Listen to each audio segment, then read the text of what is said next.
Hello friends, ओम श्री गणेशाय नमः।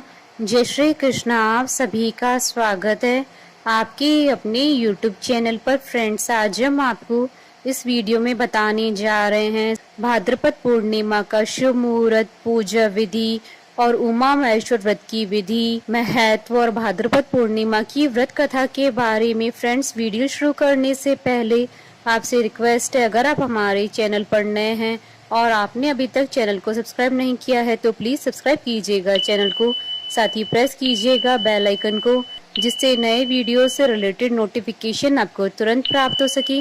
और वीडियो पसंद आने पर वीडियो को लाइक और शेयर जरूर कीजिएगा ताकि सभी भक्तों को इस वीडियो का लाभ प्राप्त हो सके। और कमेंट बॉक्स में जय श्री कृष्णा जरूर लिखिएगा।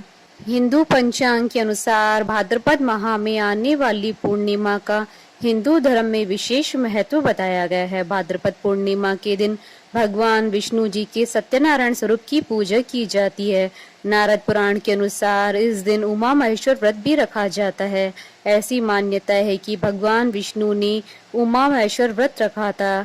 यह पूर्णिमा इसलिए भी महत्व रखती है क्योंकि इस दिन से पितृपक्ष यानी श्राद्ध प्रारंभ होते हैं। यह पूर्णिमा भगवान सत्यनारायण की पूजा करने के लिए सबसे उत्तम मानी गई है। भाद्रपद पूर्णिमा का व्रत करने के अनेक लाभ शास्त्रों में बताए गए हैं। इस दिन विष्णु जी के स्वरूप भगवान सत्यनारायण की पूजा करने से जीवन के समस्त कष्टों और संकटों से मुक्ति मिलती है। जीवन की समस्त आर्थिक परेशानियों का समाधान होता है। जिस विशेष कामना की पूर्ति के लिए ये व्रत किया जाता है वह जल्दी पूरी होती है। अविवाहित कन्या और युवकों का विवाह शीघ्र हो जाता है और खोया हुआ मान सम्मान, पद और प्रतिष्ठा वापस मिल जाती है। भादो पूर्णिमा पर पवित्र नदी, सरोवर या कुंड में स्नान करने से इंसान के दुखों का निवारण होता है। शास्त्रों के अनुसार इस दिन दान पुण्य के कार्य करने से शुभ फल की प्राप्ति होती है। साथ ही उमा महेश्वर व्रत स्त्रियों के लिए विशेष महत्व रखता है। इस व्रत को करने वाले को बुद्धिमान संतान और सौभाग्य की प्राप्ति होती है। व्रत में भगवान शिव और माता पार्वती की उपासना करने का बड़ा लाभ होता है। फ्रेंड्स, अब आइए जानते हैं भाद्रपद पूर्णिमा के शुभ मुहूर्त के बारे में। हिंदू पंचांग के अनुसार साल 2023 में भाद्रपद पूर्णिमा का व्रत 29 सितंबर 2023 शुक्रवार के दिन है। भाद्रपद शुक्ल पूर्णिमा तिथि प्रारंभ होगी 28 सितंबर 2023 को शाम 6:49 पर और भाद्रपद शुक्ल पूर्णिमा तिथि का समापन होगा 29 सितंबर 2023 को दोपहर 3:26 तक और चंद्रोदय का समय रहेगा 29 सितंबर 2023 को शाम 6:16 पर। फ्रेंड्स, अब आइए जानते हैं भाद्रपद पूर्णिमा की पूजन विधि के बारे में। भाद्रपद पूर्णिमा के दिन प्रातः काल के समय उठे, स्नान आदि करके स्वच्छ वस्त्र धारण करने के बाद सबसे पहले पूजा घर की सफाई करें। अगर किसी पाटे पर प्रतिमा स्थापित करनी है तो पहले उस पर पीले रंग का कपड़ा बिछाएं, फिर भगवान सत्यनारायण की प्रतिमा या चित्र स्थापित करें। भगवान सत्यनारायण की पूजा में पंचामृत अवश्य बनाएं, प्रसाद में चूरमा बनाएं, विधिवत पूजा करें और सत्यनारायण व्रत की कथा सुने। इसके बाद सत्यनारायण भगवान के साथ शिव जी, माता लक्ष्मी, माँ पार्वती की आरती करें। इसके बाद सभी को प्रसाद दें और पूरे दिन उपवास करें। सूर्यास्त के बाद कुछ भी ग्रहण न करें, जल भी नहीं। रात्रि में चंद्रमा का दर्शन करें, चंद्रमा का पूजन करें। दूसरे दिन व्रत का पारण करें। इसमें किसी भी ब्राह्मण दंपति को भोजन करवाएं या भोजन बनाने की समस्त सामग्री भेंट करें, दक्षिणा भी दे। इसके पश्चात स्वयं भोजन करके व्रत का पारण करें।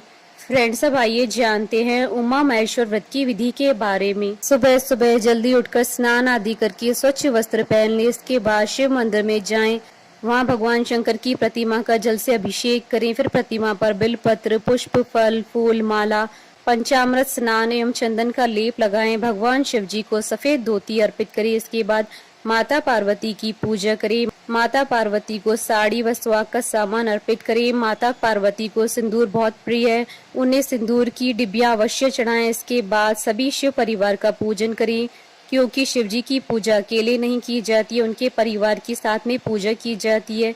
इसके बाद धूप व घी का दीपक प्रतिमा के पास जलाकर रखें। अब भगवान शिव और माता पार्वती की कपूर और घी के दीपक से आरती उतारे। अब पूजन समाप्त होने के बाद जाने अनजाने में हुई गलतियों की क्षमा अवश्य मांगी। इस दिन ब्राह्मणों को दान दक्षिणा अवश्य देना चाहिए। फ्रेंड्स, अब आइए प्रारंभ करें भाद्रपद पूर्णिमा की व्रत कथा।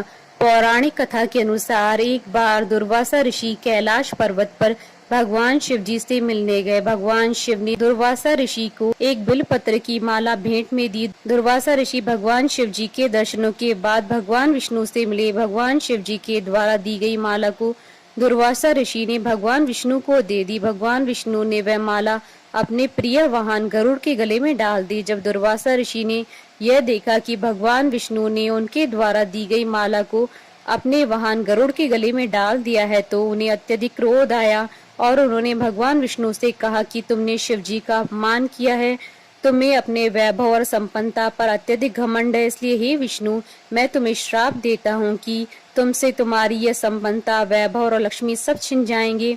तुम्हारी सहायता संसार में कोई और नहीं कर पाएगा। तुम्हें इस क्षीर सागर और शेषनाग की शैया से भी हाथ धोना पड़ेगा। यह सुनकर भगवान विष्णु ने दुर्वासा ऋषि से क्षमा याचना की और उनसे कहा कि मेरी आपकी और भगवान शंकर का अपमान करने की जरा सी मंशा भी नहीं थी। मैंने तो सिर्फ गरुड़ के गले में यह माला अपना प्रिय होने के कारण डाली थी।